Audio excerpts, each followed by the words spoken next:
Man, man, oh man, boy, I tell you guys, a little bit to talk about. A little bit to talk about. Okay, just a little bit. Well, folks, listen, man, listen.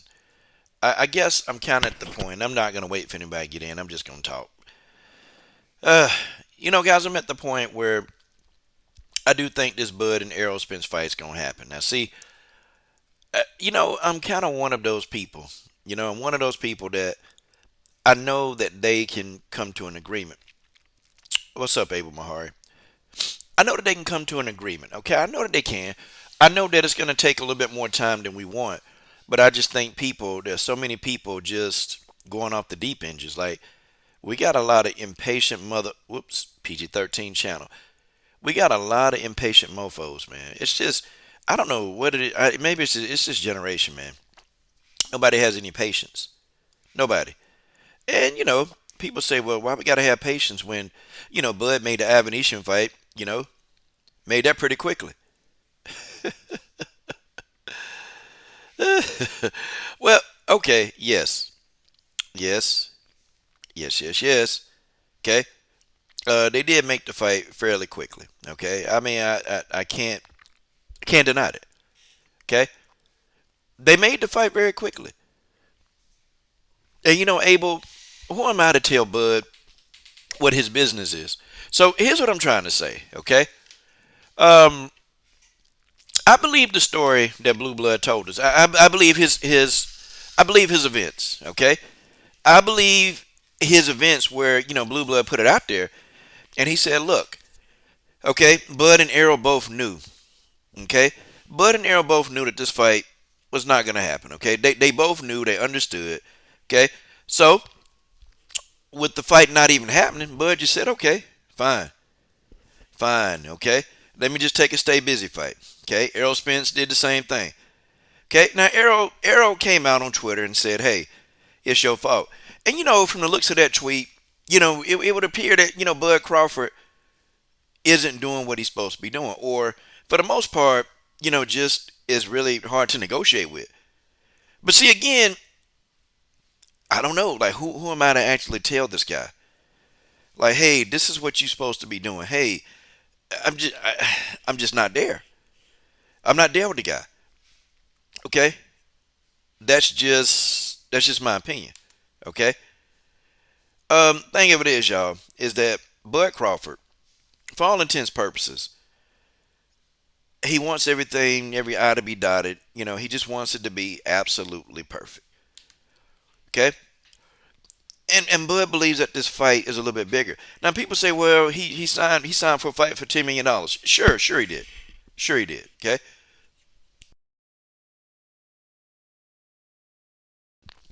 Sure he signed for a fight that was worth $10 million.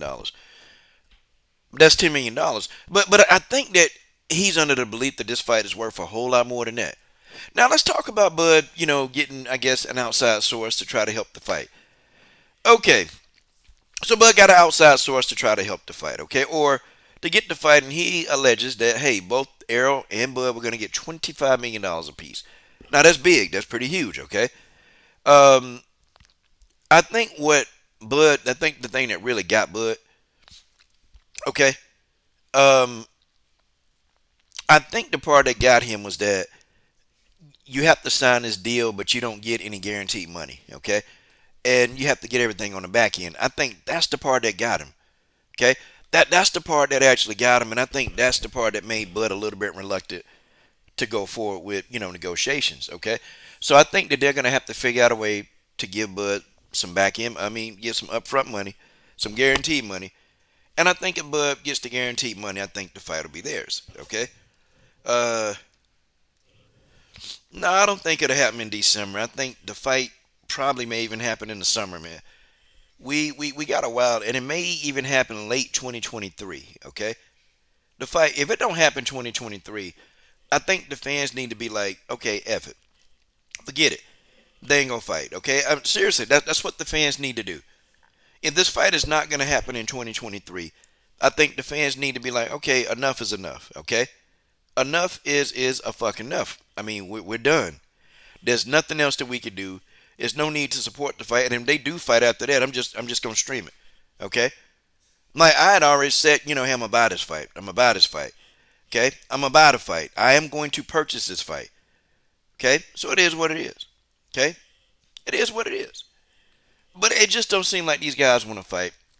It seems like Bud got a lot of demands, okay?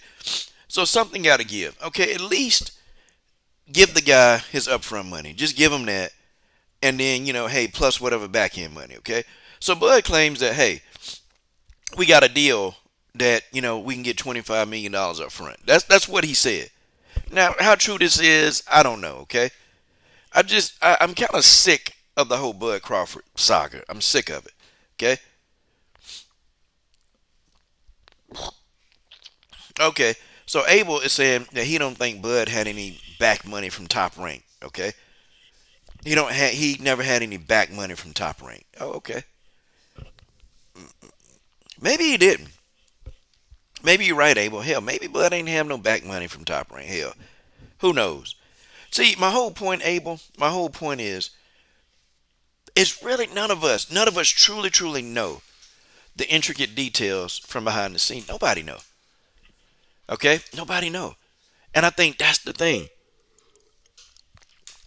Nobody knows the intricate details that's in front of our face. Nobody knows. That's why you got so many videos out here, man. You got so many videos of people just making videos based off their opinion. Like there's no proof. Nobody's presenting any documents or nobody's doing anything. You know what everybody doing, Abel? Everybody just talking. So I guess, okay, as long as people still talking about the fight not happening, then the fight's still being promoted. Because Abel, what's gonna happen? Seriously, okay? People say, "Oh man, I'm tired of this, man. I'm tired of this stuff, man. I can't stand this stuff, man." Well, but they still gonna watch the fight. They still gonna watch the fight. If the fight go down, they're still gonna watch it. You know why they gonna watch it? Because these like pimps to hoes. They can't stay away. They can't stay away from being pimped. They just can't. Okay? They just can't.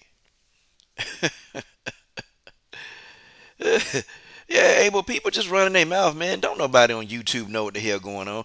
And, don't let nobody, oh, man, I got proof. Ain't nobody showing no proof, Abel. I mean, actually, who on YouTube is showing you proof? Like, the only person who probably is valid is Blue Blood because the man is now behind the scenes making deals, okay? So he would know. He would truly know what's going on. I mean, I would trust Blue Blood as a source. He's actually in the negotiating room. He's actually doing negotiations. He's actually doing promoting. Okay? He's actually doing promoting. But the average YouTuber, don't nobody know what the hell going on, Abel. It's just a bunch of people running their mouth with no true concrete evidence. That's all it is, Abel. I promise you, that's just what it is. A bunch of people with a lot of time to talk about something they don't know about. I find it kind of comical, really. I find it real comical. But hey, it is what it is, okay? Let people have their fun. Let people speculate. But at the end of the day, the people who suffering are the fans, okay? The people who are suffering right now it's the fans. The fans are suffering, okay? Because we're not getting this fight and when we want to see it. Guys, if the fight happens in 2024, the fight interest is going to go down. Man, these guys are leaving a prime. What? How old is Bud? Bud 34? What is Bud Crawford? What? He's 35 right now? And what is Errol Spence 32? I mean, hell, man.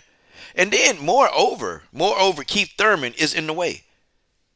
So now Keith Thurman want to get in the mix. And I'm like, where the fuck did Keith Thurman come from? Did this man get back, from India? Because he was in India for a while, fighting in the streets, slap boxing in the streets, and now he's back? Like, what, what the hell going on, man? Oh, Bud 36? Hell, man, we wait till 2023, man. Bud gonna be 37, 38 years old. Don't nobody want to see that, man. The guys are out of their prime, okay? They need to strike now while we talking about it. The fight don't need to happen, man. It don't need to happen after 2023. Okay? It don't need to happen after 2023. It don't. It's just it's to a point, man, where this is the whole Mayweather Pacquiao saga just playing out again. This is the Mayweather Pacquiao saga playing out. That's all it is. Okay? And people were tired of that. What, it took Mayweather Pacquiao, what, 6 years to make the fight? Crazy. Crazy, y'all. Crazy, crazy, crazy. Like, and they're gonna make the same mistake. But I do have to kind of admit too, I have an issue with Al Heyman too. I don't know why so many people protect Al Heyman. I had an issue with the guy, man. I have an issue with him. It's like, okay, first of all, you don't do interviews, which that's kind of funny in itself, okay? You don't do interviews, none whatsoever, okay? Dang, that's Pacquiao. Bam, knocked that boy out. You don't do interviews, okay? People have your back. You don't support anybody. You don't come out. You don't do anything. You stay quiet. And I know sometimes that's good to stay quiet and just keep your mouth shut when you're doing something big, okay? I get it. I get it, Abel. Okay, I get it. But damn. Okay, Al, I mean, damn, tell somebody what the hell going on. Like, people are trying to, ride for you, man, but damn, give us something. But Al Heyman don't care about black. He don't care about white. Al Heyman only care about green. Okay? Yeah, Abel, Mayweather, Pacquiao, yeah, in their peak, 2009, they were both in their peak. You're absolutely right. That's when the fight should have happened. Guess what? 2015. Both out of their prime. To be completely honest, both out of their damn prime. So what goes it? What gives it? I mean, seriously. Both out of their damn prime. But hey, Abel, it is what it is, man. Excuse me. I had to cough. Damn, allergies are a trip, bro. Hate when the grass and the winter and all this stuff get into it. But just is what it is. But see, I tell you guys this. I tell all you guys this. I tell you this because, in boxing there's a problem. But the problem is also the fans. If people would stop buying the shit. Like, okay, should people be supporting Errol Spence versus Keith Thurman? No. Should people really be supporting Bud versus David Avenesian? No, man. Should nobody be watching those fights? And people actually need to show their disgust of these fights by not buying it. If these dudes come up with 5,000 pay-per-view buys, oh, they'll get the picture, man, that boxing fans ain't taking it no more. Okay, they'll get the picture.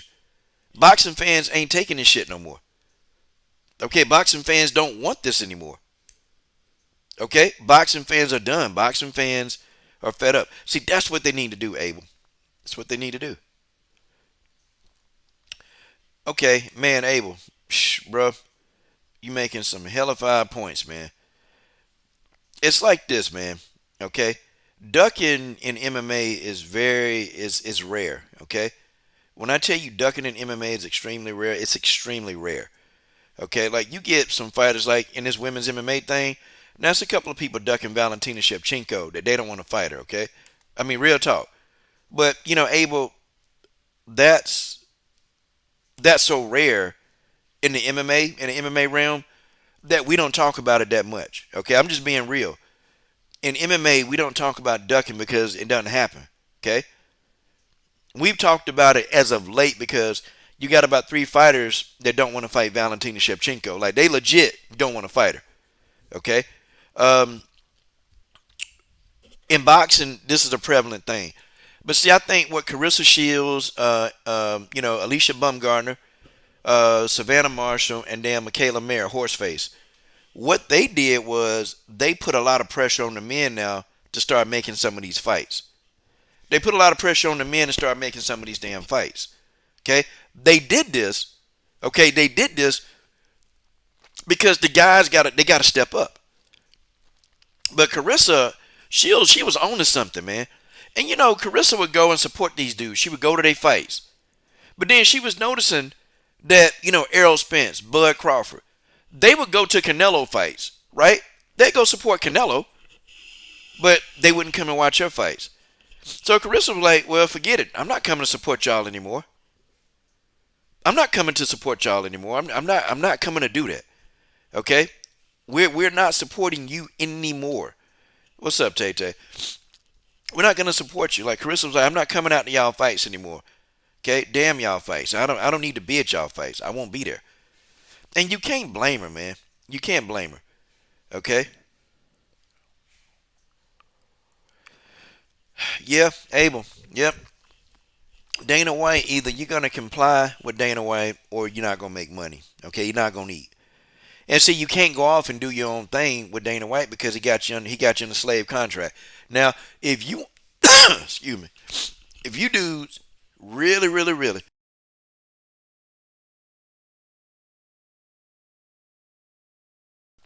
if you dudes really, truly want to talk about a slave contract, look at them damn UFC contracts. Happy birthday, Abel. Look at them damn look at them UFC contracts. Now that's a slave contract. That's a slave contract, okay? Um, those contracts, you can choose not to fight when Dana White tell you to fight, but he gonna freeze you out of everything else. Because if you do something outside of the UFC, okay, you can have other jobs, other money, but I'm talking about like big, big, big money deals. Well, the UFC they're gonna sue you, okay? They're gonna sue you, okay? They're going to sue you, and they're gonna get the money anyway. So when you sign a UFC contract, you effed, okay? But it's designed so these fighters have to fight each other. Okay? You can't just sit on the bench in the UFC. Either you take the fight they give you or you don't fight for a long time. You don't feed your family, okay? That's what happens in the UFC.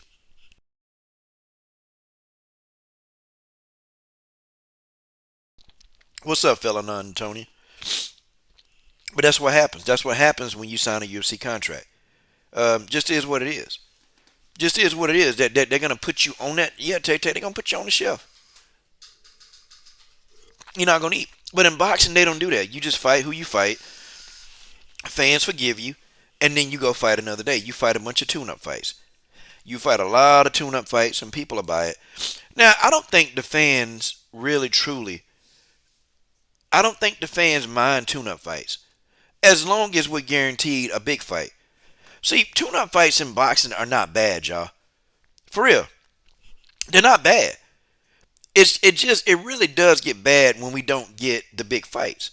Now, if you told me, hey, Bud and EJ gonna fight two tune-up fights before they fight each other, I got no problem with that. I have no issue with that at all. The problem that I'm having is that when when they don't fight each other, see that's the problem that fight fans have. Fight fans, boxing fans are pretty forgiving. Okay, boxing fans are forgiving. We boxing fans will put up with a lot of stuff. You know, boxing fans like that girlfriend that keep getting cheated on. Okay. Boxing fans are like them. Like boxing fans are truly like the girlfriend that keep getting cheated on, and then you tell her, "Hey, baby, it's just you and only you." But damn it, you do it again. That's boxing fans. Okay. Yeah, like cheating on Tay Tay the other day, and I'm just playing. But Abel, yeah, the Reebok deal was stupid, but the Venom deal to me was even dumber. Okay. And see, Abel, let me tell you about these deals, especially the Venom deal. So the problem that the fighters are having now is that they can't they can't make their money. If we're talking, in the UFC and in MMA, they can't make their money because what the UFC did is that they took all the sponsors that the fighters would normally get. They took those sponsors, and now you can see those sponsors all over the arena. You can see them all over the octagon. Well, these fighters, they used to wear the sponsors. They used to wear those sponsors would pay the fighters directly. Well, no more. Okay, the UFC they took those sponsors. They took them, and so now these fighters they can't get that kind of sponsorship. So isn't that something? So so the UFC said, hey, this is what we're gonna do. We're gonna give you some Venom money. We're gonna give you some Reebok money. But that Reebok money pales in comparison, man, to some of the sponsorship money that these fighters could have got. See, it fails in comparison. They can't even make a fraction of that money with that Venom money that they get. Like in the UFC, they keep the sponsorship money. Just like the crypto money that the UFC keep getting all that crypto money. Well, the fighters don't get none of that, but the fighters gotta, the fighters gotta promote it. The fighters gotta advertise it on their body. But them fighters don't get none of that money. See, guys, it's crazy how the fighters they get pimped out, and these fighters don't even know their power. Yeah, and some people choose Bellator. Now, if you're a Bellator fighter and you ain't got no sponsorships, I'm gonna tell you now. I'm gonna tell you now, you ain't making no money. You're not making money. Like all the stuff that the people have on them signs back there. Y'all see the signs that the fighters be, showing in the octagon? Well, all that's money that's going in their pocket. Okay? And I bought a few of those ads. Matter of fact, Toledo Bernardo. And if y'all don't know who Toledo Bernardo is, of course, I love putting Toledo up on my screen, boy. Whew. Oh my goodness, this fine black Brazilian woman right here. Okay, so I paid Toledo Bernardo to advertise my club. Okay, this is my club, Higher Power Athletic Club. I paid Toledo Bernardo to advertise, and boy, do she advertise. My God. This woman will advertise like no other. I mean, she'll put that stuff on and wear it and be like, hey, coach. And also, she's taking my same logo and she's going to put it on her banner. Just like some fighters put my CSH logo on their banner.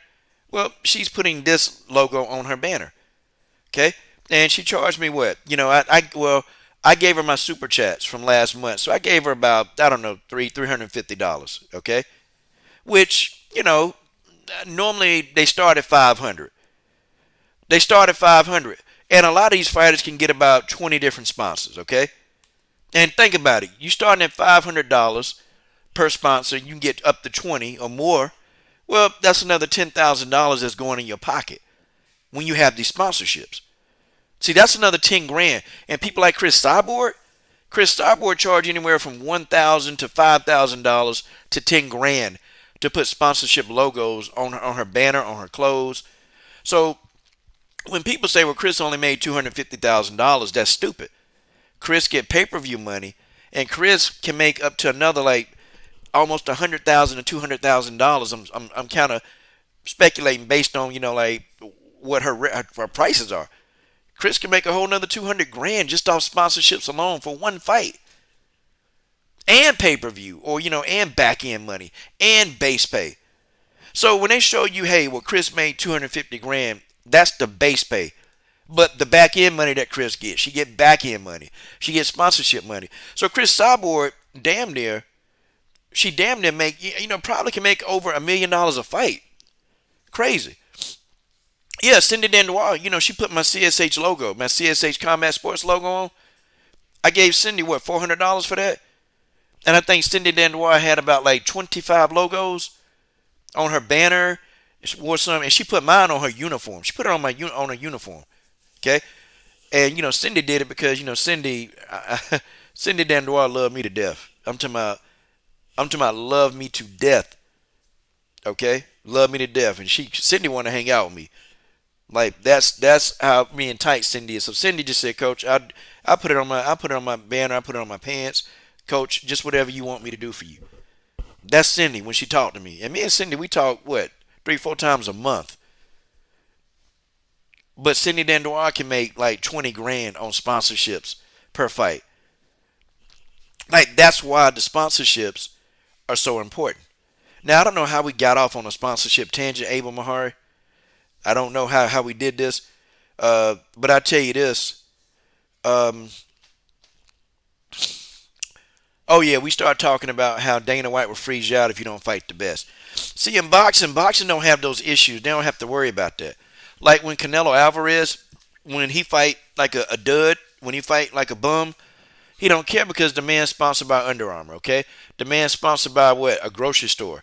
Like, I mean, Canelo got like, I don't know, like 10 or 12 sponsorship deals, bro. Like, his boxing money, that's child's play. That Under Armour money he get every year, I mean, that man making what, $10 million a year just on Under Armour sponsorship. Like, he's making so much money that, okay, so what incentive do he have to go in there and get his face bashed in?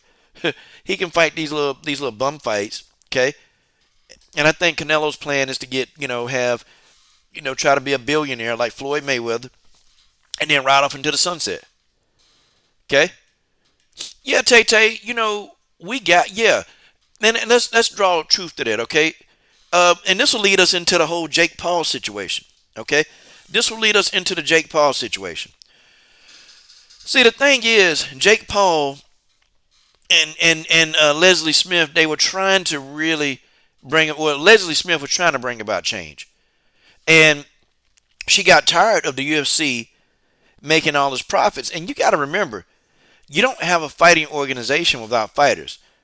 And Dana White, they'll tell you, oh, well, we can just bring in stuff. We can bring people in. We can bring them in if we want to. But see, those fighters that he would bring in, they're not stars. Okay? They're not real stars. So, moreover, it's not going to work. The fighters don't realize their power. And Leslie Smith, she was trying to get these fighters to really recognize their real power, that they can't have a fighting organization without good fighters. The fighters didn't understand that, and Leslie was trying to do that. But here go the thing too. Leslie, you're going to UFC events.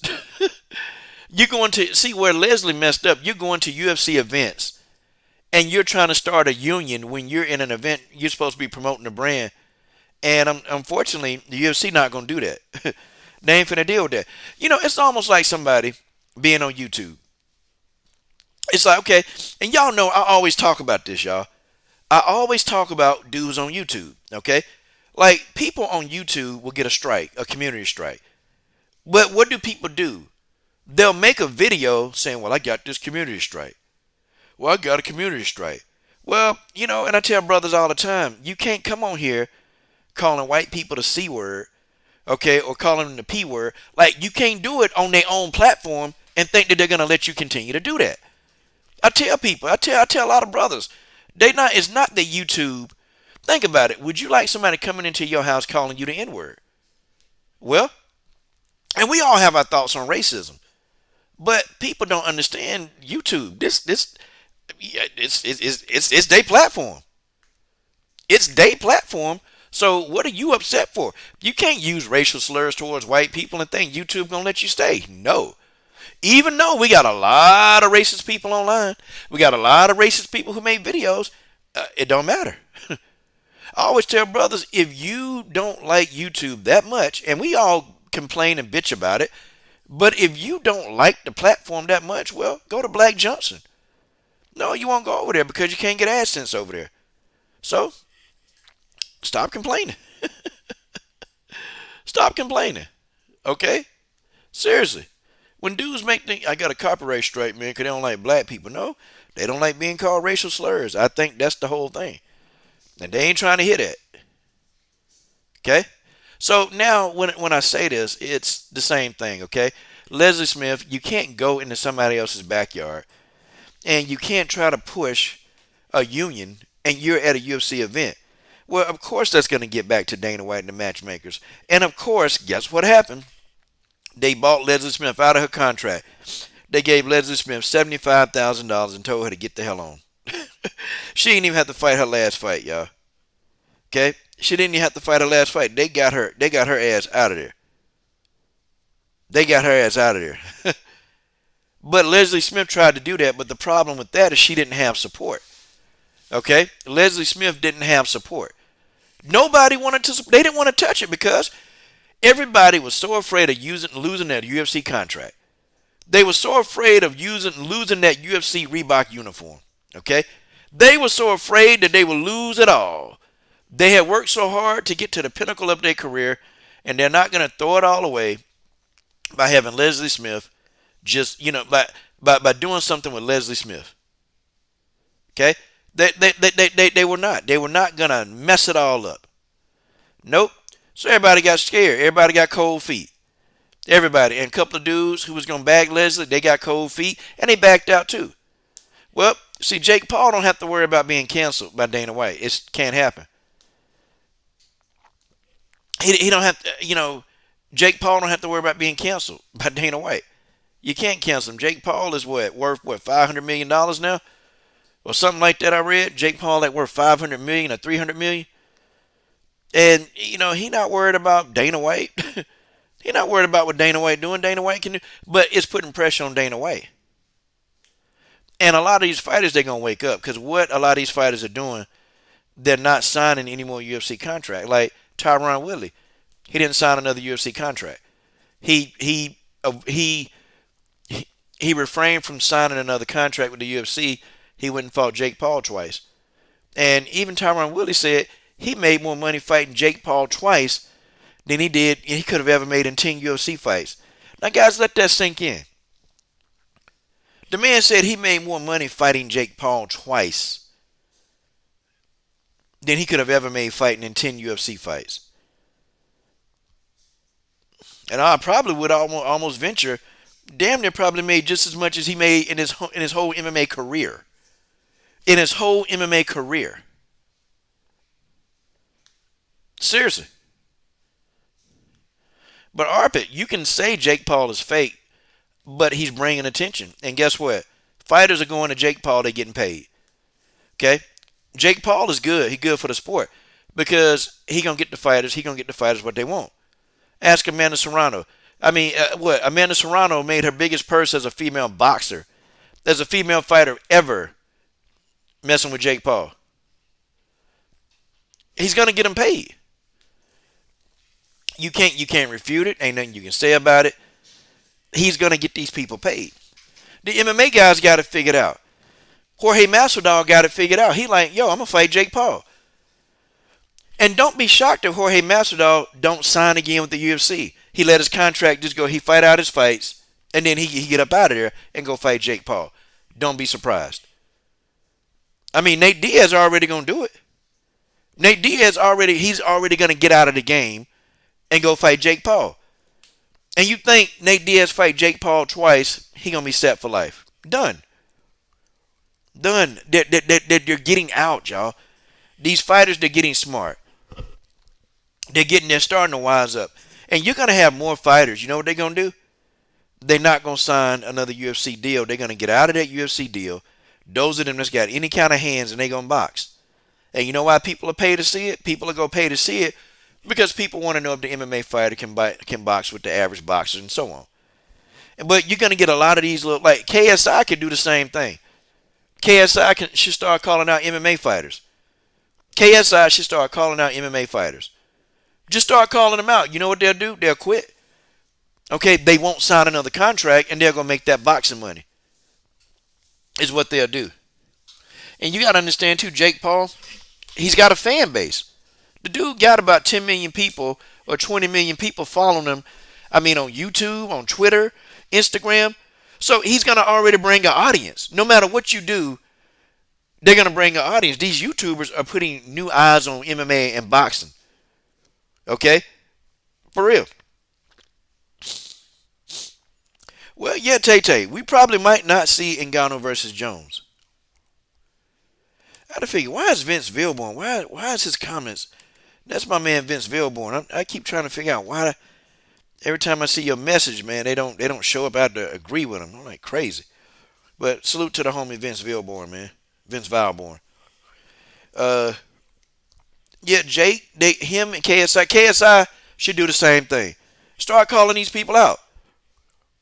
I mean, you got Floyd Mayweather fighting a YouTuber. Man, look, it's the thing to do because you're going to bring a whole new fan base into boxing. Because the true boxing fans and these true boxers, they don't want to fight. They don't want to fight. So, okay. Why they don't want to fight? Okay, let Jake Paul do it. Let Jake Paul go on and do it. Okay?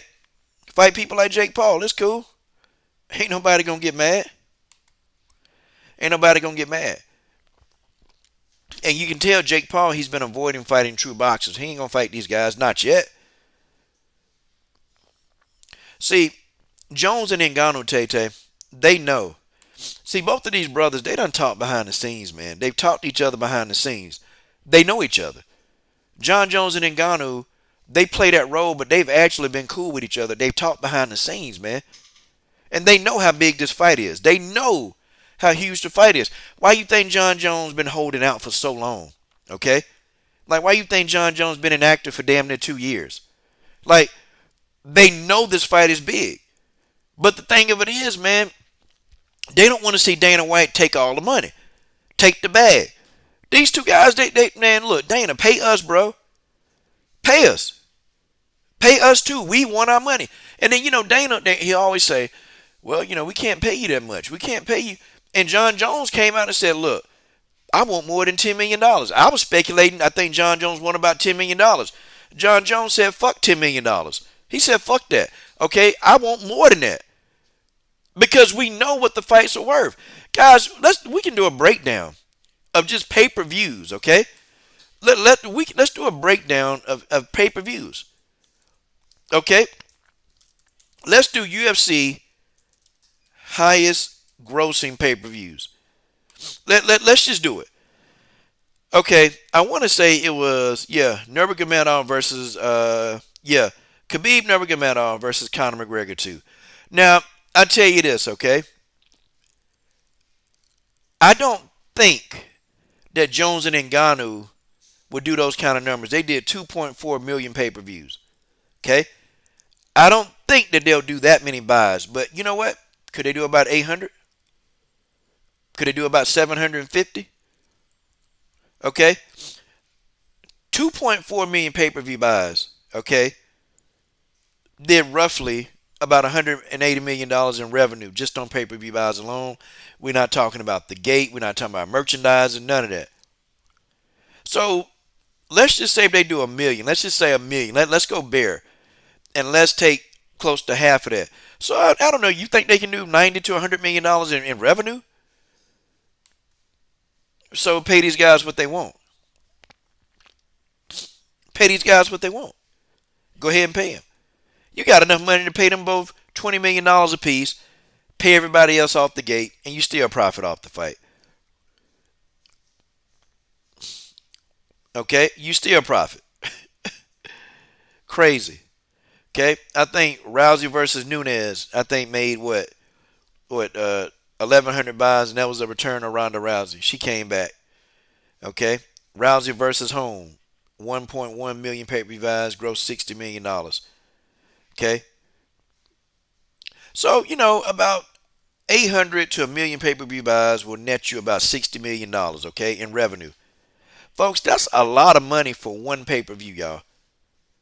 For one pay-per-view, Nunes versus Tate did 1.2 million buys. They grossed 71 million. Okay? Alvarez versus McGregor, 1.3 million buys, 83 million.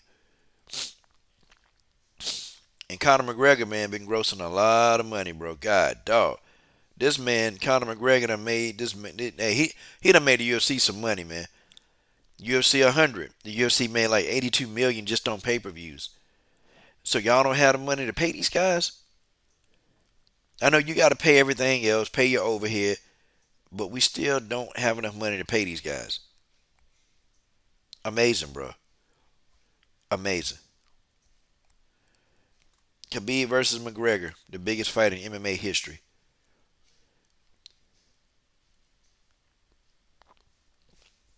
I think John Jones is a draw. I think between the two of them, I think they can do about 750,000 buys. Okay, I think they can do that. That's minimum. If they can do a million, then yeah. If these guys want 20 million apiece, okay, then I think that would warrant that because we already know a million pay-per-view buys. That's gonna net. That's gonna gross you anywhere from 60 to 80 million dollars. Okay, somewhere along that line, you can still pay them. Yeah, well, Rousey got a base pay of 2 million. Okay, Nunes got a base pay of 200,000, but after the back end money and pay per view sales and pay per view points, Nunes probably got about 2 million, and Ronda Rousey probably got about maybe 5 million after all that stuff was done.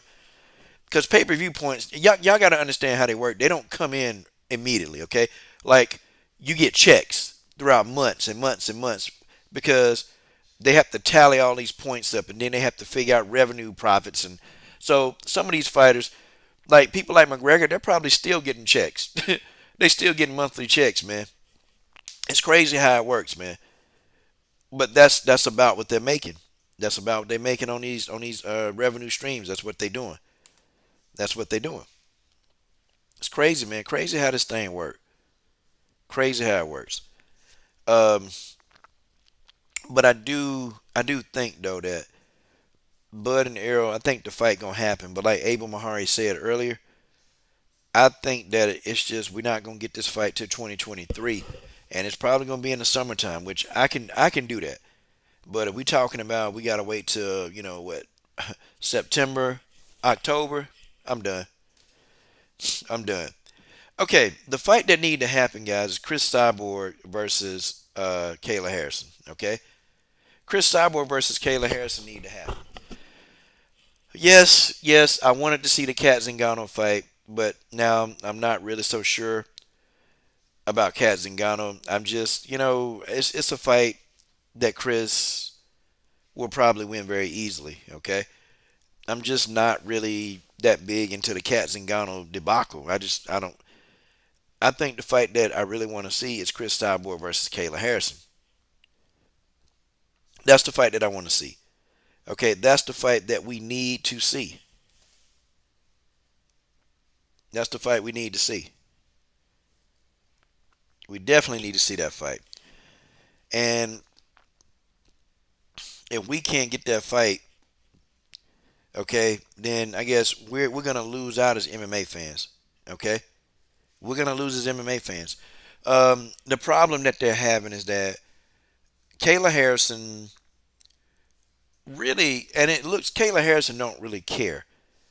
Okay, Kayla Harrison wants to fight. Just she's saying wherever. The problem is though is that these two, Chris doesn't want to split the pay per view revenue. She don't want to do any of that. Okay, what Chris Cyborg wants to do is she wants to fight on one network. Okay, Chris was saying, why we got to take the money and split all the money and do all this and do all that. Why we got to do that? We ain't got to do that. We can just keep the money on one network. That's what Chris said. And Kayla Harrison, she came back and she said, well, why are we worried about what money go where? As long as you get what you're getting, as long as you're gonna get paid what you're getting paid. And Chris is like, yeah, but we can get more money here. Here's my thing, okay? I'm on the side kind of with Kayla. Me personally, I don't think it should be a problem. Okay, I don't think it should be a problem with it shouldn't to me it should not be a problem. Okay? It shouldn't be a problem on how you fight. Okay, where you fight, as long as you're getting what you're getting, as long as you're getting your money. As long as you're getting your money. Okay? If you're getting your money, so be it. Good. Okay? But Kayla said, what is this? I mean, are you worried about promotions? I mean, what? Are we gonna fight or what? And Chris is saying, well, I don't want to get. And, I can see it from Chris' side too. I can see it there too. Chris ain't trying to give up all. Like Chris trying to make more money, and Kayla is saying, well, why should it matter? As long as you get the money that you want. Why should it matter if we split the profits on the revenue? Like, what? I mean, what's the deal? Oh shit. That's what she said. So I mean, who's right in this situation? Who's right? And I said, really, what's going to happen is that they're going to have to figure it out. It's going to have to be on one of the networks, okay? Either Chris Starboard going to have to go to the PFL or Kayla Harrison is going to have to come over to Bellator. It's just what it is. There ain't no in between.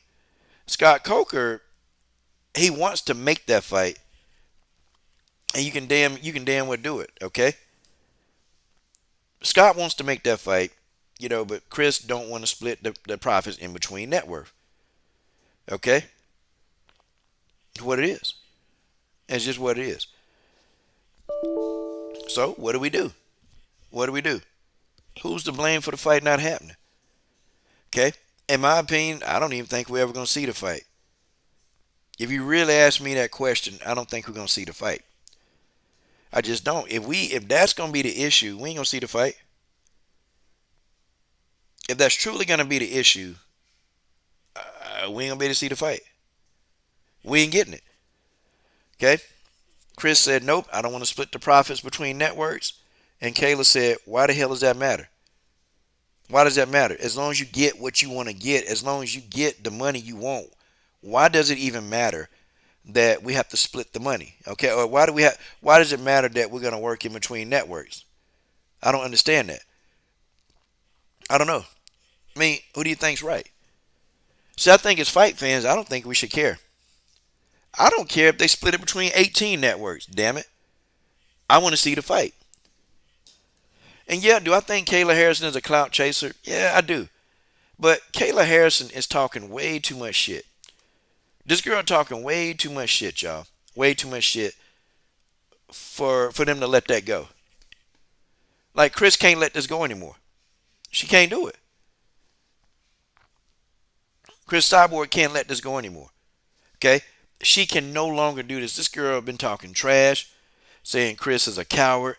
And we know Chris. We know Chris isn't afraid of her. Chris, Kayla Harrison saying stuff like Chris Cyborg, been ducking her, in which we know that's not true either. See, we know all of this. We understand that all this stuff that she's saying is just shit that she's saying, okay?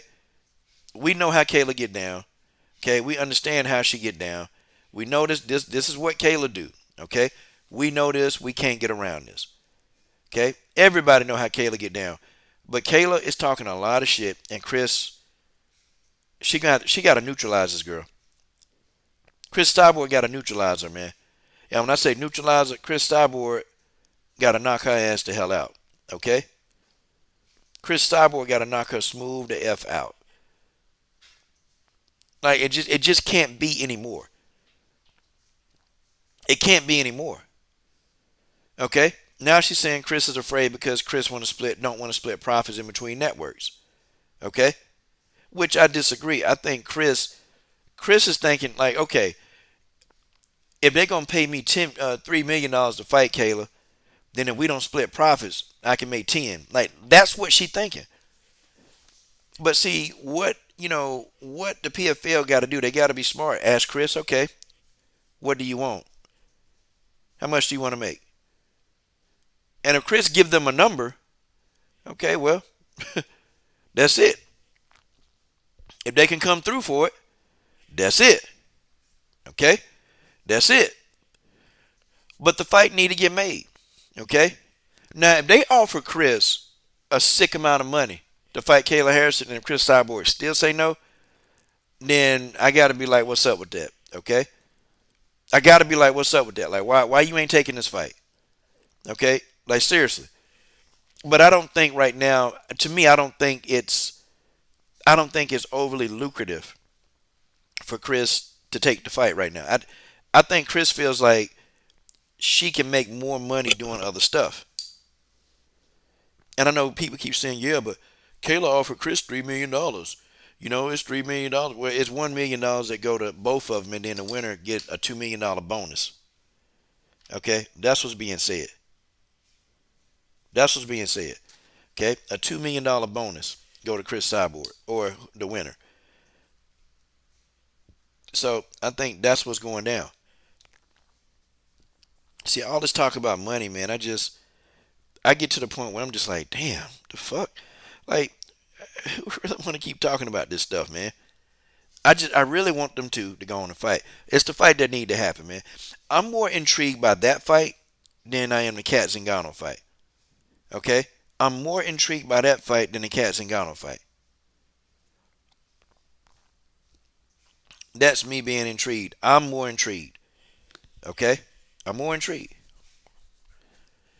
Yeah, I don't think she need Kayla, but I think though that the MMA world they want to see the fight because Kayla not only is she saying it, but she's promoting that fight. Like Kayla Harrison is promoting the fight. She wants to fight Cyborg, or she's saying she do. Okay, she's saying she do, but Chris is like, okay, we gonna fight, but it's gonna be on my terms. And Chris, either Kayla Harrison is gonna have to come to Bellator. So there was another article that came out that Kayla is thinking about her PFL career, her future. And look, let's talk about this. Hold on, hold on. Kayla Harrison, I'll pull up the article and her PFL future.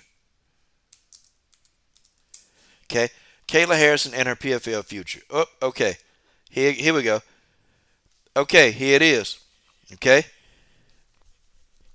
Guys, if Kayla Harrison do this, I'm just gonna be honest, okay? I'm gonna respect it. Okay, I'm gonna respect her hustle if this happens.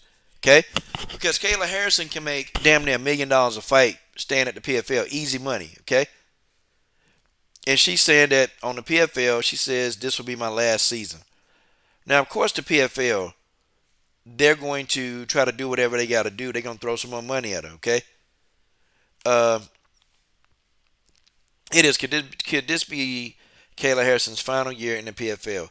Without knowing the details of her contract, that question is hard to answer. One thing, however, is clear from competition standpoint, she wants more than what the promotion currently offers. This is what we've been trying to tell you, stupid. This is what we've been trying to tell you, stupid. We've been trying to tell you that the PFL, they're not going to give you the best competition, you dumb idiot. Okay? For the third time in as many seasons, Harrison has advanced to the women's lightweight postseason and will headline the 2022 PFL Playoffs 3 against Marina Gendrova. No, no, no, no, no. Okay, I think this is old. Hold on.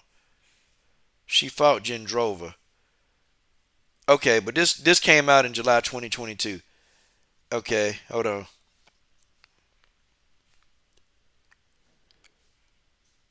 Hold on. For sure, I think that going through this season, especially, there's been some other stuff behind the scenes going on. Whatever life is like. Oh, okay, because Kayla was saying, okay, yeah, she want to take some time and spend time with family. Okay, um, she says she want to take some time and spend time with family and that kind of stuff. And she says she want to get out and try to fight. She want to fight one of these super fights, whether it be against Amanda Nunes or Chris Cyborg. Okay, that's what she want. She want to fight a super fight, and she want to spend time with her family. So I mean, if Kayla does leave the PFL, I get a little bit more respect for her, just a little bit. Okay, not much, but I have some respect. And if she go in and get this fight done and fight Chris Cyborg, I respect. It's the fight we need to see. Okay, it's the fight. Kayla been talking too much shit for us to not want to see this fight now. Okay, I'm intrigued. I want to see what happens in this fight. I'm intrigued. Okay, I want to see this fight. I want to see this fight in its full glory. I want to see the fight. Okay, I want to see if Kayla can do what she says she gonna do to Chris. And moreover, I want to see Chris Cyborg shut Kayla smooth the hell up. I want to see Chris Cyborg shut this woman up and shut her the hell up. Okay, it's time. It's time. I mean, no more talking. Okay, no more. It's time. It's time for Kayla to put up a shut up. No more talking. No more. That's it. That's it. It's over. It's over. Okay, that's my honest, humble opinion. We need to see the fight. Okay, we need to see this fight, and we need to see this fight like yesterday.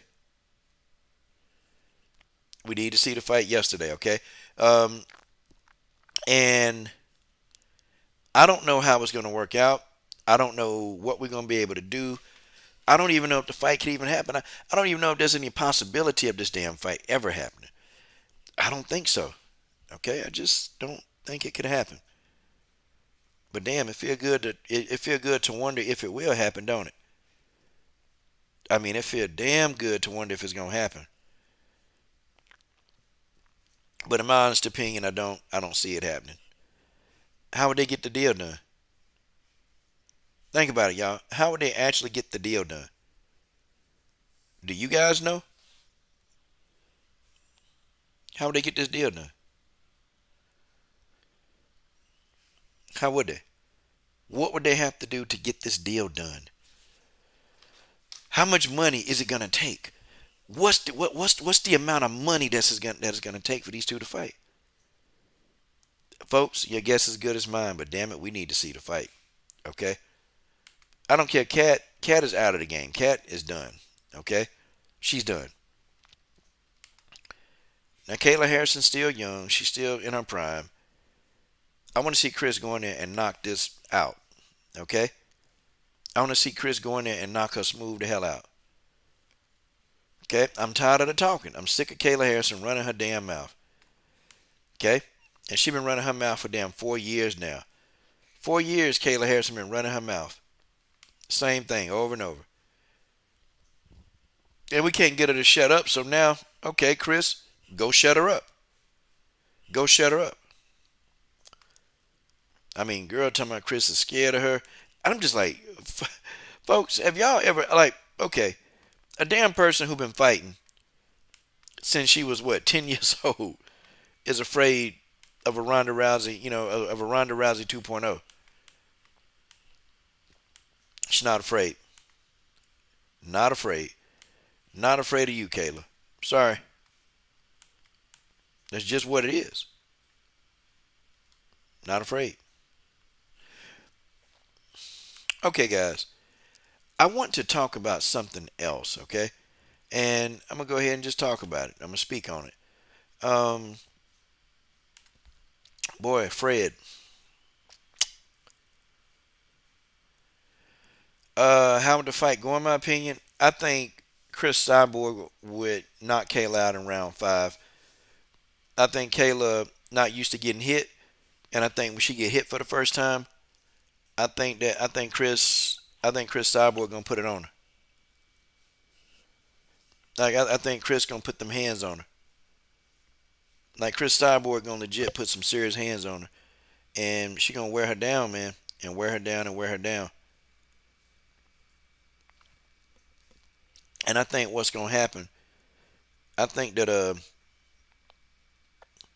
I think Chris is gonna wear her down to the point to where she's going to really understand now that I'm in there with a real live dog. Okay, Chris gonna attack the body. Now what Kayla gonna do is she's going to try to get the fight to the ground. She's gonna try to do everything she can to get this damn fight on the ground. And Chris, her takedown defense is gonna be impeccable. Okay, she's gonna have a lot of her takedown defense is gonna be great. And so when she's trying to get the fight to the ground, she's gonna burn Kayla out. Okay, she's gonna burn out Kayla's arms. She's gonna burn them out. And Kayla is gonna be so fatigued by round 5 that her trying to take the fight to the ground is gonna be completely ineffective. It's gonna be completely ineffective. And she's going to have a tough time trying to get this fight down to the ground. Crazy. Crazy. Um, it's going to be a hassle trying to get the fight to the ground. And when Kayla figures out that, oh, I can't get the fight to the ground as easy as I want to, then she's going to start like having doubts. She's going to start having doubts. She's going to start second guessing herself, and she's going to get hit. Okay? And she's going to get hit often. She's going to get hit often. Okay? And she's going to be hit like she's never been hit before. And then she's going to crumble under the right hand of Chris Cyborg. She's going to crumble. That's what's going to happen. She's going to crumble under the right hand of Chris Cyborg. And she's going to get hit shot. She's going to get hit with elbows. She's going to get hit with knees. Like, she's never been hit with that. Kayla Harrison has never been hit like that. She's never had somebody just grind on her. And see, she's always been able to get these fast takedowns. Well, that's not going to happen. They're not going to be that easy. Now, I think Kayla will have some success in getting the fight to the ground. But I think Chris is going to be, because Chris is a black belt in jiu-jitsu, so she's going to have a tough time trying to, like ground and pound. She's going to be open for a submission. She thought Larissa Pacheco was a tough opponent. Well, Chris Cyborg is Larissa Pacheco times 100, okay? She going to make Kayla feel pain that she's never felt. Kayla is going to get hurt fighting Cyborg. And if she fight Nunes, she going to get knocked out cold. Okay? She's going to be put to sleep. I don't know if Kayla want to go through that. That's my thing. I don't know if Kayla wants to go through that. I don't know. Maybe she do and maybe she don't. Okay? To me it don't appear that she really want to go through that. That's what it seems like to me. It seems like she don't want to go through it. But hey, she talking the talk. but I don't know if she can walk the walk though.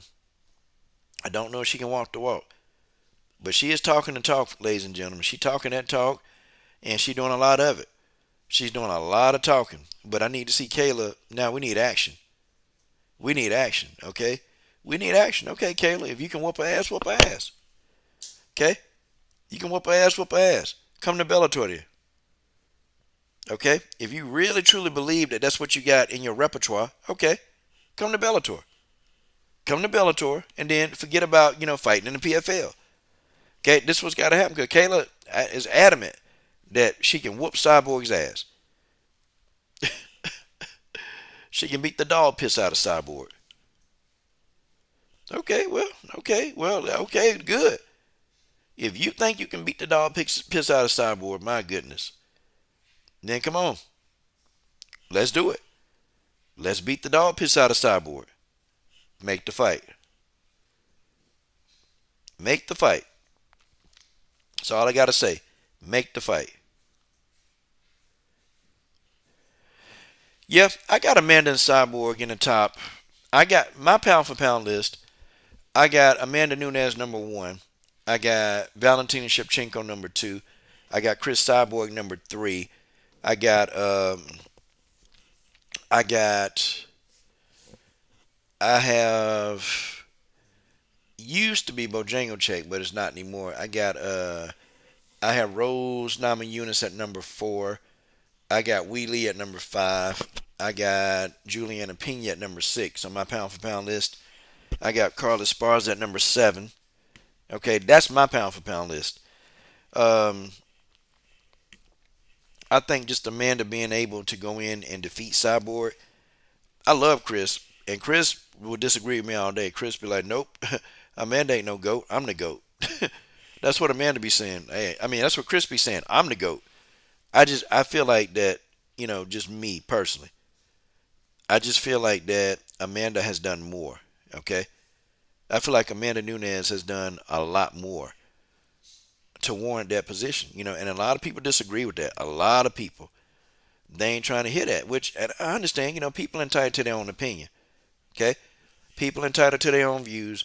I just feel like that Amanda Nunes' body of work is much better. Um, I think had Chris Cyborg defeated Amanda, I would definitely have Chris Cyborg as a pound for pound number one. Okay, without a doubt. Okay. Now people argue too. Well, Valentina lost to Amanda twice and Chris only lost to her once. Well, when a person is knocked out by another fighter, then that to me it kind of lowers your stock a little bit.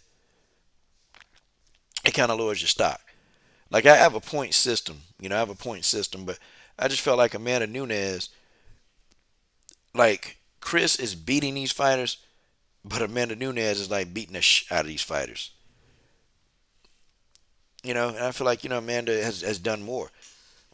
Amanda's done more. She got her revenge on Juliana Pena, and we still got to get Chris. I want Chris to get her revenge. I want Chris to get her revenge on Amanda Nunes, but Chris wanted that Nunes rematch. Okay, she wanted that. She wanted that Nunes rematch, but it just couldn't happen because Dana White definitely wasn't gonna make that fight, and he actually forced Chris to he wouldn't renew Chris's contract. He wouldn't renew Chris's contract, so that's that. Okay, that's that. Didn't happen. Well, Abel, I've always given Amanda Nunes her props. I mean, I've always done that on this channel. I just don't like Amanda Nunes because. Oh, hold on. Hey, hold on, guys. Call my baby sister.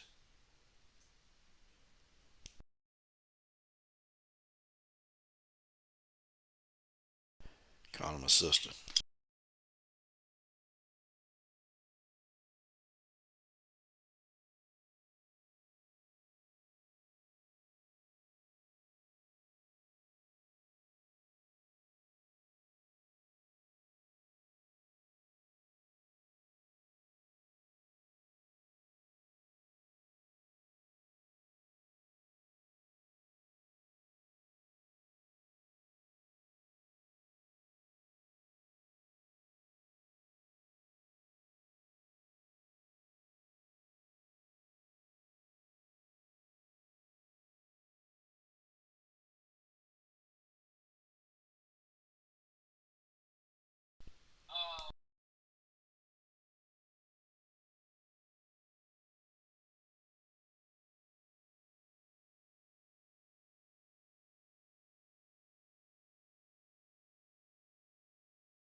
Hold on, y'all.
All right, I'm back, you clowns.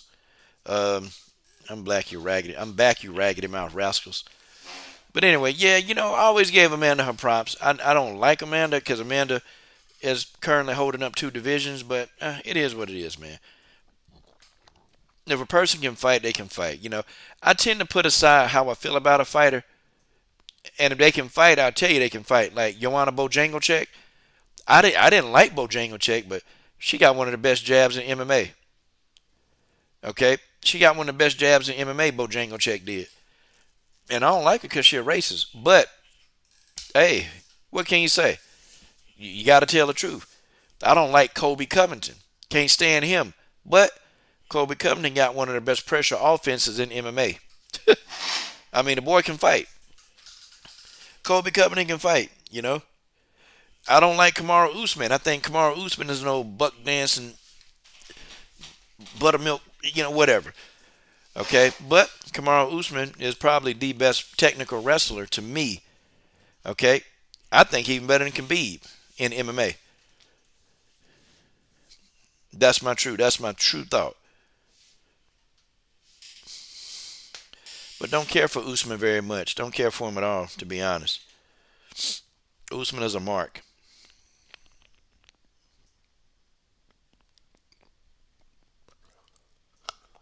Usman is a mark. Yeah, I think Amanda got some good accolades. That's my thing. Okay, now I didn't want to make this video and I didn't want to talk about this individual, but I'm about to talk about him now. Okay, Fred. I'm a little disappointed, Fred. I'm a little disappointed, Fred. You know, so now you're coming at us too, Fred. Isn't this something, y'all? And y'all kind of ride with me, okay? Talking about Fred, okay? Fred from Barbershop Conversations. I mean, it took you 3 years now to finally attack the LDBC, but you did.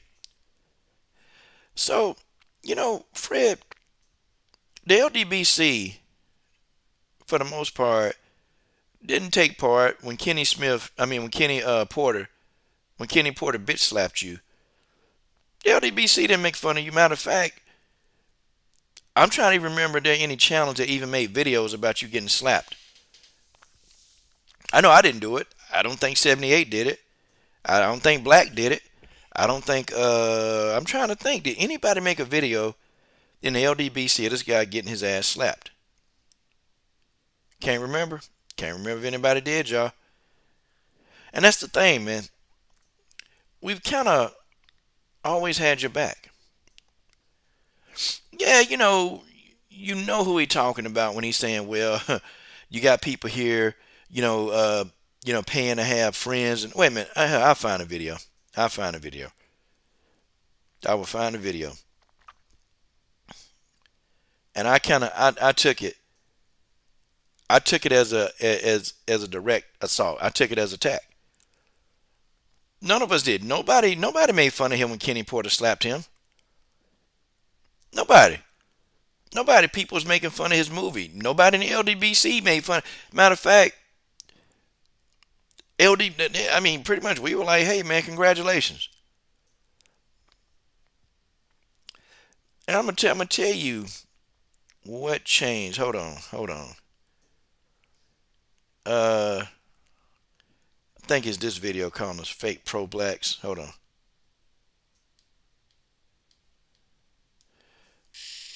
Hold on. I'll tell you what we talking about.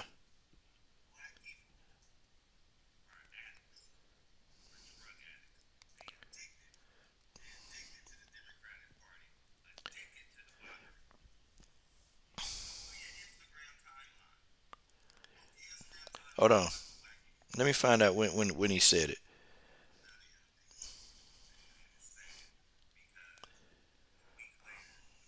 Hold on. Yeah. Hold on. Hold on. Hold on. I'll find it.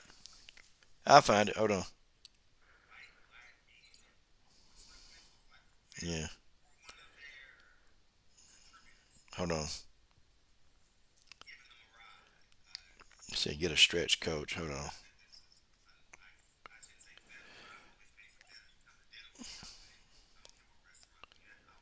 Hold on.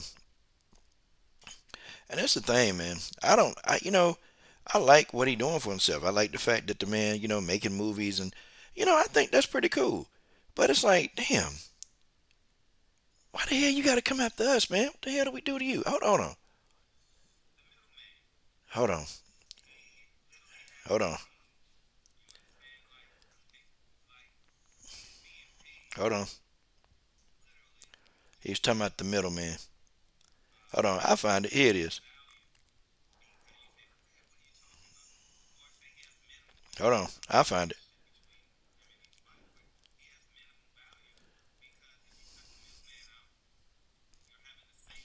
Hold on. Hold on. I find it. I find it because it took me for a loop, man.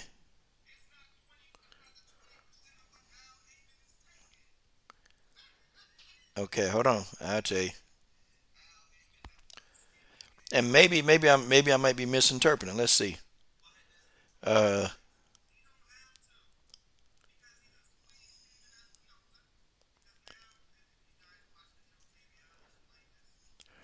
it was a video, man, where he was talking about being a part of a group and you gotta pay to be a part of a group and what he say, man? I gotta find it.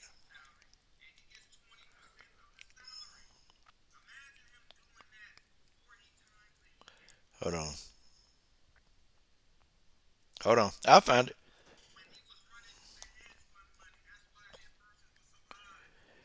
I'll find it. And I never even got mad about his views about Al Heyman. I could care less. Hold on. Uh, hold on. I'll find it.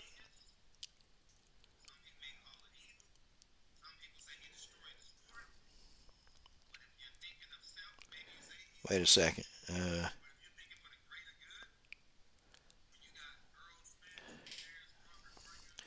I gotta find it, man. It's damn. It was a video, man. He put out there, and he was saying, "Yeah, you dudes, you got these paid friends and something to that extent, man." I'll find the damn video. I'll find the damn video. I saw it yesterday, and I meant to say something about it, man. Oh yeah, okay, yeah, there it is. Okay, it's the black. Well, hey, Abel, we're gonna talk about that too. Okay, we're gonna talk about that. Okay, hold on. I'm gonna find the exact point where he said it.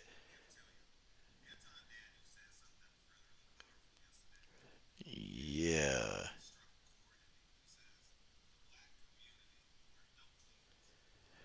Yes, a video where he calling the black community dope fiends.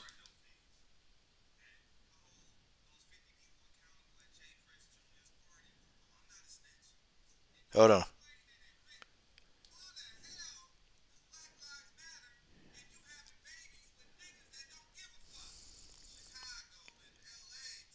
Hold on. I'll find it.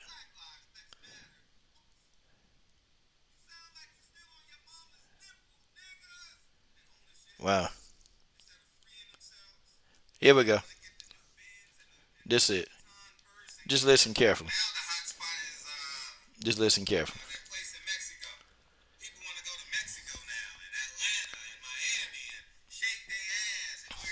Hold on.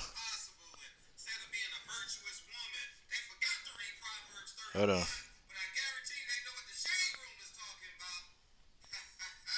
Hold on. It's coming.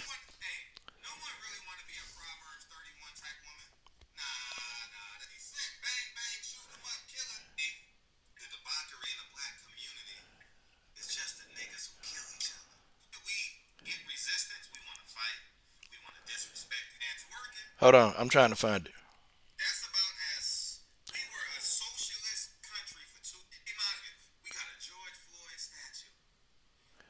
And then talking junk about George Floyd.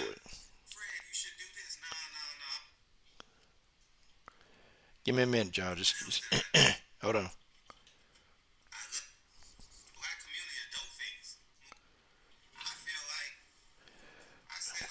Yeah.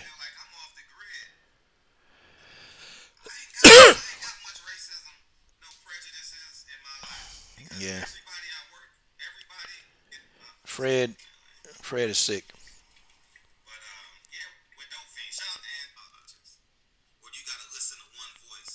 Here we go. This it. Here. That's it. Yeah. Here it is right here.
So basically, we know who he taking shots at. Okay, he taking shots at the LDBC. Okay, that's it's pretty much how it is, and I knew it was coming. See, the problem what happened is after he did it, he did an interview with Jason Whitlock, and Jason Whitlock got in his ear.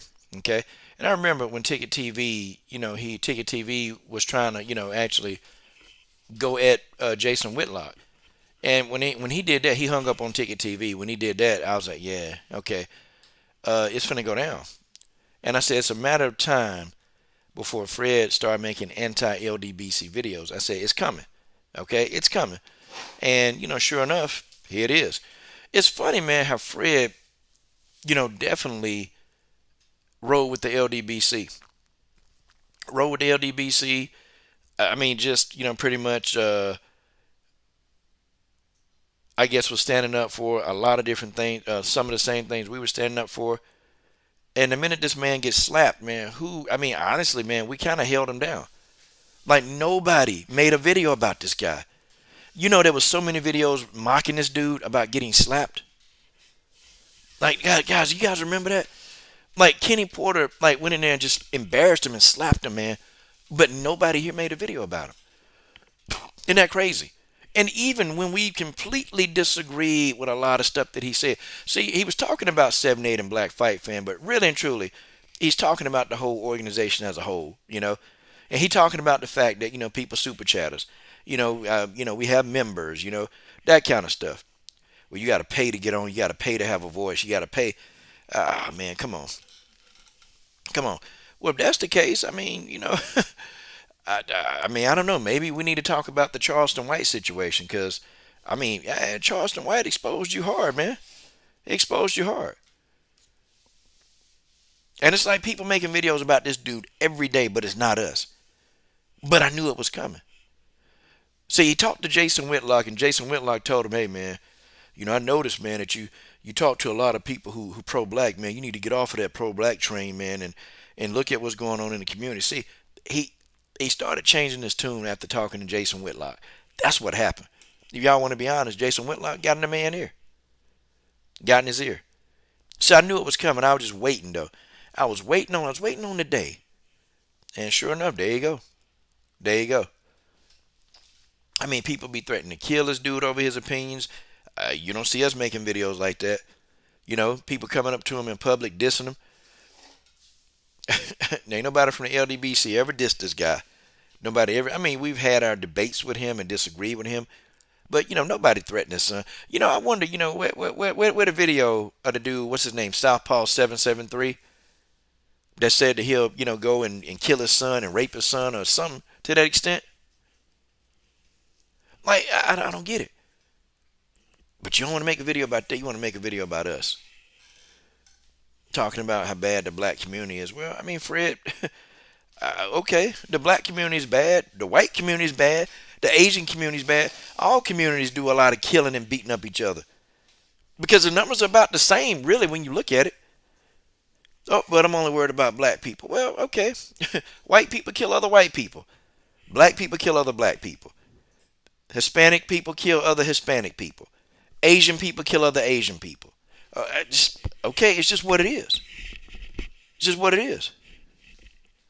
Yeah, I'm just saying, hey, he got his own opinion. I don't disagree. I ain't gonna disrespect the man over his opinion. I never do that. But damn, why include us? We kind of held it down. Like, we really didn't ridicule or mock you. We didn't do it. Nobody. I don't remember seeing a video. Okay, now I could be wrong. I mean, I can be wrong. I can be wrong completely, and there may be a video out there, but there's been none that It's not like the brother's been like like really just anxious to make a Fred video to make fun of him. I mean, no. You got dudes making fun of the man's wife. You got dudes making fun of this man's kids. It's not us, but then you have to come and attack us. I mean, how does that work? How does that work? Yeah, I had an issue with that. And now it's like, every video he make, it's like it's something negative about somebody black. Like, God, dog, man. And now all of a sudden he pro Bob Arum. Like, I don't hate on this guy. I don't hate on this guy for making his money, man. Look, man, good. More power to him. It's inspirational. It's inspirational. I don't know what's in his bank account. Hey, but look, if the man, took himself from being whatever he was to becoming a millionaire, hey, man, more props to him, because there are a lot of black men that don't do that. So more props to him, okay? I know I'm not a millionaire yet. So, I mean, I definitely, man, I respect him. I respect him for what he's able to do, what he's able to do. I don't even care what color his wife is. He's a man and he providing for his house. Cool. But why? Why is it that, man, you always got to go at somebody black. Always. Like the black community, the only community that's just messing up. Like, I gotta get these black folks told. I gotta tell them what it is. Like, man, what the heck, man? I guess now every single organization gonna be it. But man, a couple of dudes got a lot of information on Fred.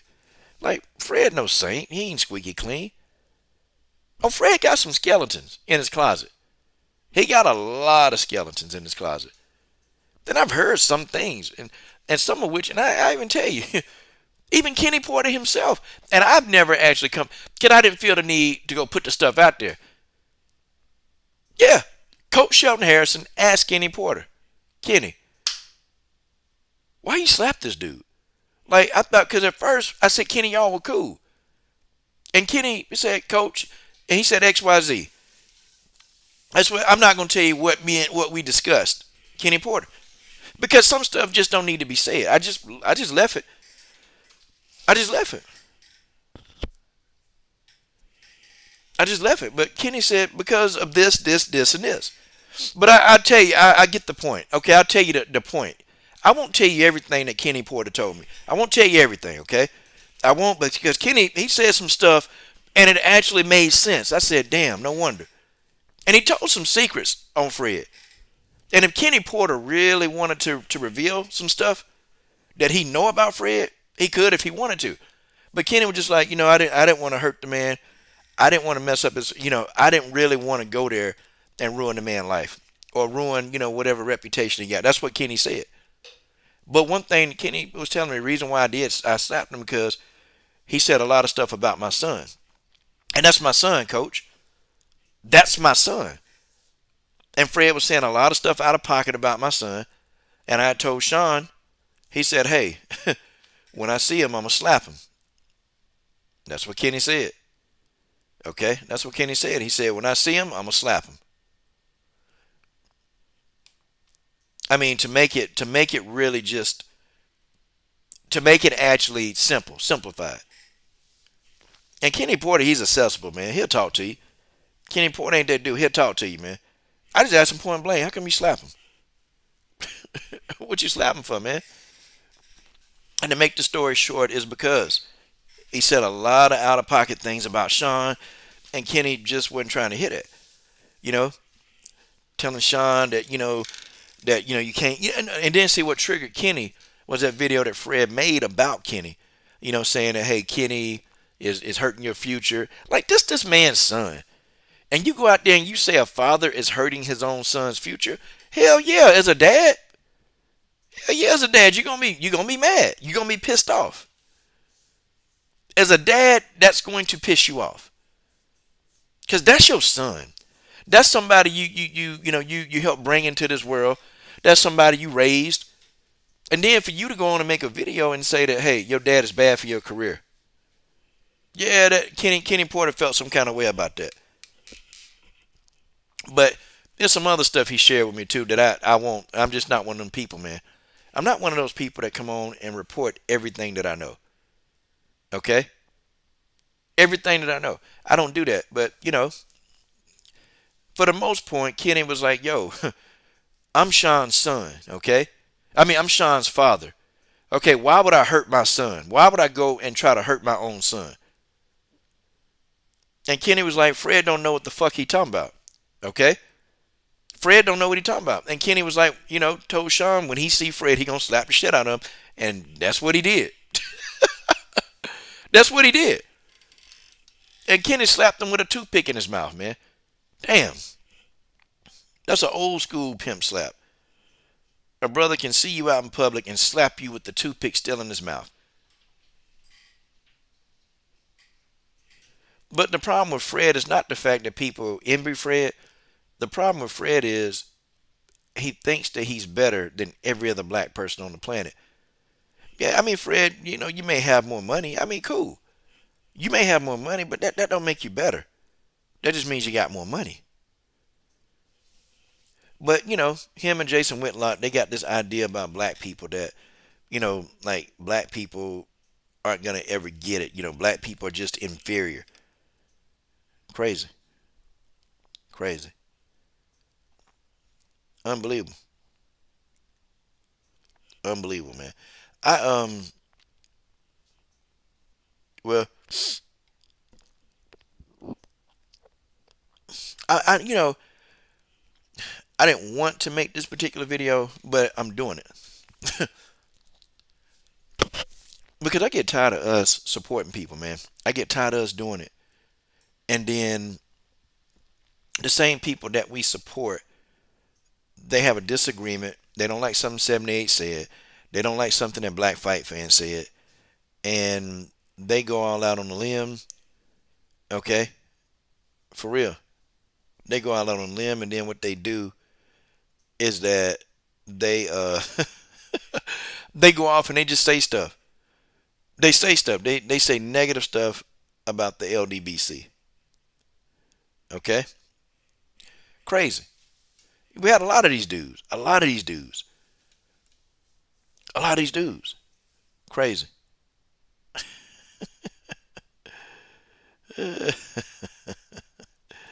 Wow. Crazy. But it is what it is, man. He can do what he can do what he want to do because it's his life. At the end of the day, he can say and do what he want to say. Hey, but just be kind of careful.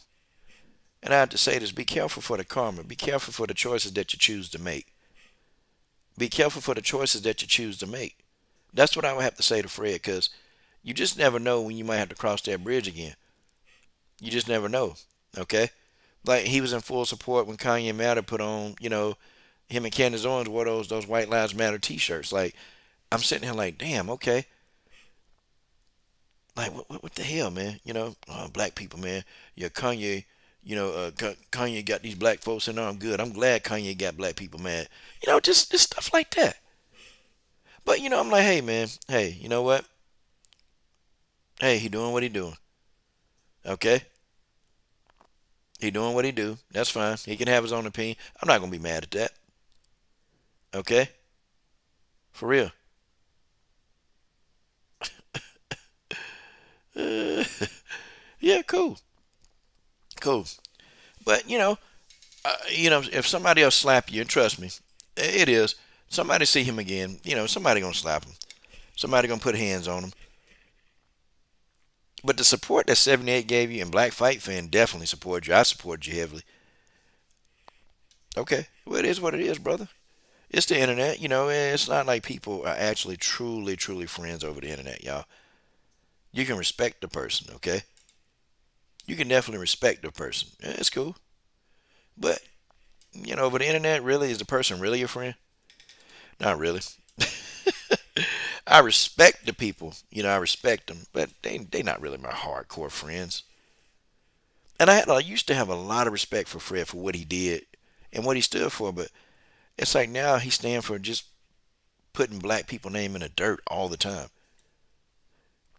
Yes, yes, yes, yes, yes. I understand. Black people as a race, we do mess up sometimes. Okay, we do. Black people as a race, we mess up. We do things that we shouldn't do, and that's okay. For real. For real. Like we do stuff that we shouldn't do. But all races do that. Folks, have y'all noticed? I mean, I don't see Fred talking about the school shooters. I don't see Fred talking about them school shooters. And many of those people not black. No, it's the people that go into the neighborhoods and shooting up neighborhoods. Now, they black. And you can actually agree with him on that point. But these school shooters. These school shooters ain't black. But Fred don't discuss that kind of stuff. He don't discuss it. Like this is crazy, bro. He don't discuss any of that mess. And I'm sitting here thinking to myself, damn, dude, what the hell wrong with this dude? Like, do we have to everything we always criticize black people? Like, does it have to be like that? I think criticism of black people is yes, it's warranted because we do stuff that's not right. But everybody do stuff that's not right. It's not just black people. Okay? It's not just black people.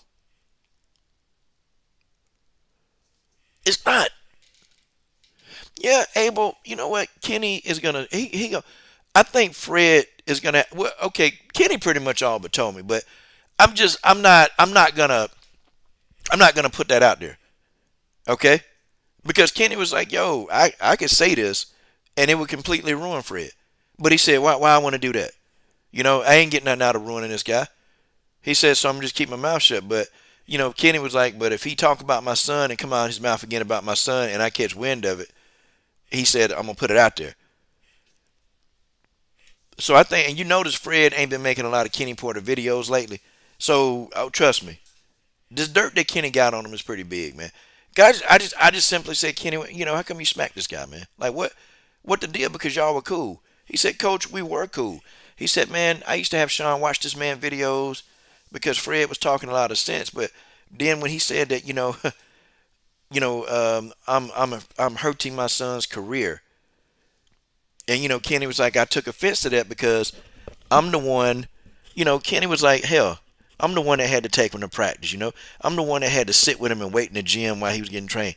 And then, when I started taking over his training, I'm the one that was in there. Okay, we was in there, we was training 3 and 4 times a day. He said that was me. Okay? He said, I'm the one that got up every day and had to push my son to go up there. I pushed my son to be a millionaire. And what Kenny said, I helped my son become a millionaire. So I guess if I'm a bad father for help making my son a millionaire, then I guess I'm the worst dad in the world. That's what one Kenny Porter said. And I told him I said, Kenny, I disagree with you a lot, man, but I understand. I think I get it. Why he was so hard on Sean and, just crazy stuff, But he said, man, I pushed my son to be a millionaire. That's what I did. And he said, what father wouldn't want to do that? He said, hell, he said, Fred don't know anything. He said, Fred don't know shit. Fred don't know nothing when me and Sean ain't have nothing. We ain't have two nickels to rub together. But all we had was our faith and our training. And, that I knew Sean could be a top fighter. And, I got to respect the OG Kenny for that, man. You got to respect the OG Kenny for it. I respect him for that. I didn't always agree with some of the stuff he said about other fighters. But I agree. I felt him on this one. Like, Sean is my son. And I pushed my son to become a millionaire. Folks, how can you not like that? Like, how can you legit not like that? And moreover, just like, hey, that's what it is. But you're criticizing me because I have a hands-on approach in my own son's career. And he said, Kenny was like, I don't trust my son to these promoters. He was like, I don't trust my son to these promoters. I don't, if anybody gonna do the work for my son is me, okay? If anybody, you know what? I'd rather my son fail with me than fail with somebody that don't know him. And I felt Kenny when he said that. I'd rather Sean fail with me than to fail with somebody who don't know him. Guys, what can you say about that? What the hell can you say about it? No, no, no, no, no, no. Yeah, Abel, a lot of people don't like Fred anyway. A lot of people don't like him. But you know what, Abel? You know what we did? We rode with him because, hey, we said, hey, that's our brother. That's our brother. We ride with Fred because, hey, Fred, support us, and he supported us. But I told you it was coming, didn't I, Abel? I was telling people. I was telling people, I said, dude, I said, this dude, he's going to turn against us. He's going to turn against us, and that's what he did. So it's what it is, but, when people attack this guy, and they're going to keep attacking him, they're going to attack his family, they're going to keep attacking his wife, they're going to see him in public, they're going to keep slapping him. I mean, you ain't got to worry about me making no videos, making fun of him. I don't do that stuff, man. I just don't see that. Or, doing stuff like people giving your address out and this stuff. I don't do that, man. That's crazy. But we're going to stay silent over here. We're going to stay silent over here. Okay? We're just going to stay silent over here. Ain't no sense in trying to, it's just no sense. We just going to be silent. I'm going to stay silent. Big time. Oh, Fred. Oh, Fred got beat up in a fight. Oh, okay. Well, here's what it is. That's on him. That's on him. That's Fred deal. Okay, whatever. Don't come back. Don't come back. And some of his points, talking points, I don't disagree with those. Like some of the points that he said, like why can't Errol and Bud get a guarantee? That kind of had me thinking too. Like why? How can Canelo? And he said, how can Canelo get a guarantee? He can get a guaranteed purse, but Bud and Errol Spence can't get no guaranteed money. So okay, I agree with that. I agree with that point. So he don't have stuff that I don't agree with. There's some things I actually do agree with, brother, brother.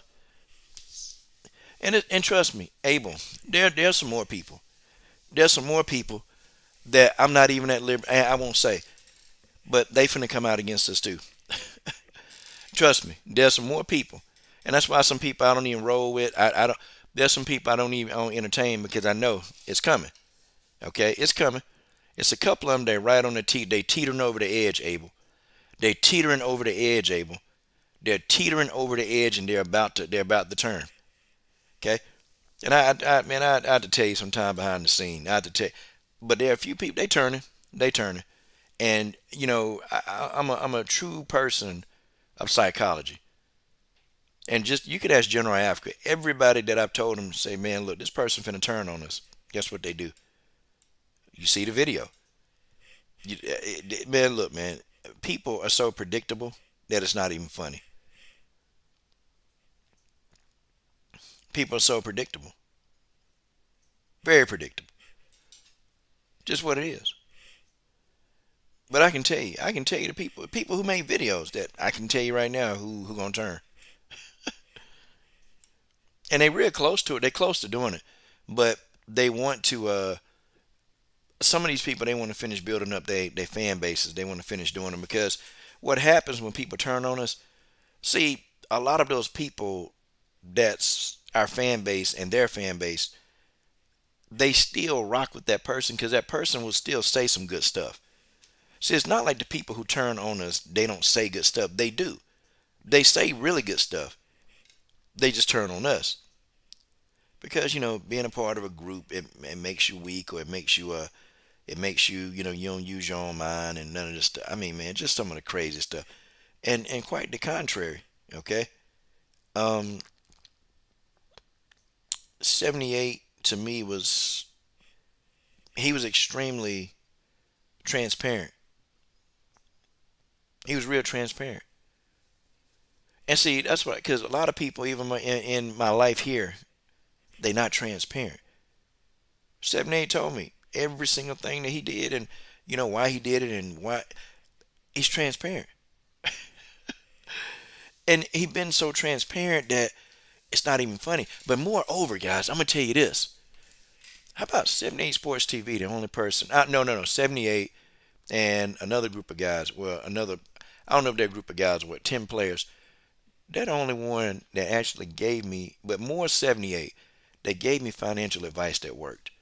And I still talk about it to this day. I still talk about it to this day. How 78 talked to me for an hour and 15 minutes. He was watching a movie with his daughter. And I was like, yo, I said, family, I can talk to you later, man. It's not that important. He said, no, I got you. Gave me some of the best financial advice in an hour and 15 minutes. Some of the best financial advice in an hour and 15 minutes. And then from the players, they actually, I got from them what money is and what the money do, and just looking at enough videos, how they roll with the money. Advertising. Then I started doing advertisements. I started doing that, and boy, believe some of the money that just coming in from that, it's crazy. Um, it's crazy. But 78 gave me the best hour and 15 minutes of my life, and that hour and 15-minute time slot that the guy told me changed my financial future. I'm talking about, well, at the time it was about another $1,500 a month in my house. Psh, man, another 3 grand a month in my house. What does 78 tell me, Coach? Reinvent yourself. But you have to do what you do best and go do a little bit more of that. Now, the conversation was much longer than that. Coach, what are your skills, man? You need to start doing it and you need to start grinding in that skill set. Because the skill set that you have, Coach, that can make you money. Your skills will make you money, Coach. Your skills will pay you.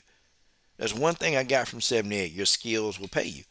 So I got a skill in strength and conditioning. So what did I do? Instead of strength and conditioning, a couple times a day here and there, look, man, I spread it out throughout the day. I spread it out throughout the day, and I had people actually doing some of the spreading with me. Strength and conditioning. Then, got this young college girl, doing some fitness stuff. Got her doing that stuff. And then, before long, my gym packed even during COVID. And it's just like reinventing yourself and grinding at what you know how to do. That's crazy. That's crazy. But it was so crazy that it worked. It was so crazy that it worked, y'all. It actually damn worked. So, 78 was transparent. Man, I don't know why y'all be dapping him up. Man, that's the only person. That's the only person who've ever gave me solid financial advice that worked. Solid financial advice that actually worked. I'm talking about it worked, people. And, Fred give people financial advice. He do. But it's like, it's just what it is, man. And I've talked to Fred on the phone a few times. I've talked to him on the phone a few times. Hey, I mean, knowledgeable guy, knows his stuff, but, well, I think he just kind of, he crossed the line with this one. And that's cool. I know I know he's going to keep on saying what he's going to say about the LDBC. Go right ahead and say it. It's cool. It's cool, but that karma, it's going to come back to you. All of us in this world, me included. Me included. Okay? The karma going to come back. It's going to come right back to you. It is. And eventually you're going to need support. And you might not think you need it from the N words, as you call us. But who do you think, I don't know, who do you think supported you in the beginning? Oh, it was us N words that was supporting you in the beginning. Come on, man. Who do you think supported you in the beginning? It was us. We all did. But, and one more thing before I go. Man, salute to my homie George Page, man. And hopefully George get his channel monetized soon, man.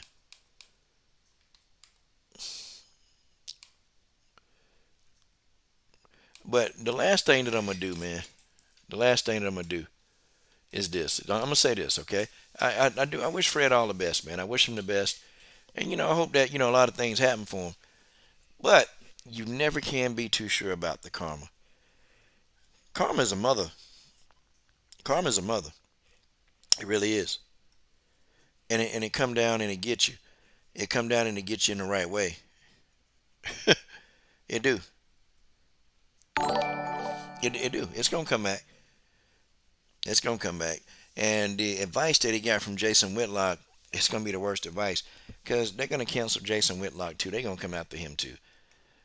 I mean, you see what they did to Kanye West? Look, man, they took all the Kanye money, like crazy, crazy, crazy, man. Like Kanye said, he only got $120 million left. Like only 120 million. Shh, that's a lot of money, man. I'll take it. But he only got that left, man. What does that tell you, bro? What does that tell you? Hey, folks, y'all have a good Saturday. I'll be back later on tonight. We'll do a live stream on ESPN Plus. All right, later, y'all. Deuces. Salute to my brother George Page, man. Go subscribe to the King. I'm sorry, the Emperor